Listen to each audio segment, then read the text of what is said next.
Gel road police ठाण्याकडे 1 October रोजी ख्वाजा डोर्लेकर या फिर्यादीने तक्रार दिली की त्यांच्या घरामधून 5 लाख रुपयाची चोरी झालेली आहे।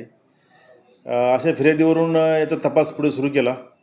वरिष्ठ पोलीस निरीक्षक श्री शिवाजी राऊत, पोलीस निरीक्षक गुन्हे श्री बिराजदार आणि त्यांचे श्री DBचे पथक प्रमुख श्री संदीप पाटील त्यांच्या टीमने याच्यावर काम करण्यास सुरुवात केली।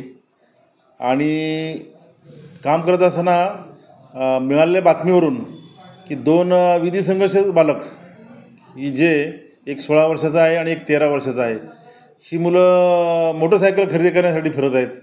ही बातमी मिळाली, त्यांना आणल्यानंतर त्यांनी या गुन्ह्याची कबुली दिली। त्यामध्ये त्यांच्याकडून तपासामध्ये त्यांनी चोरी केलेली रक्कम म्हणजे 5 लाखापैकी 4,10,000 रुपयाची रक्कम त्यांच्याकडून हस्तगत करण्यात आलेली आहे। ही फिर्यादीच्या मुलाच्या ओळखीचेच मुलं आहेत। ही त्यांनी ते खेळताना त्या मिळालेल्या संधीचा फायदा घेऊन अशा प्रकारची चोरी केलेली आहे। प्रोफेशनल चोर किंवा रेकॉर्डवरील हे कोणी नाहीत, परंतु अशा प्रकारे फिर्यादी निष्काळजीपणे पैसे ठेवले, त्यातून ही संधी मिळाली। त्या ठिकाणी सोन्याचे दागिनेसुद्धा होते, पण ते त्यांनी चोरी केले नाही। आणि ही जी रक्कम आहे ती अशी टप्प्याटप्प्याने चोरी केली त्यांनी, म्हणजे आज थोडी उद्या थोडी, अशी जवळ 15 दिवसाच्या कालावधीमध्ये त्यांनी चोरी केलेली आहे आणि त्याच्यावर कायदेशीर कारवाई केलेली आहे। तपास पुढे संदीप पाटील करत आहेत।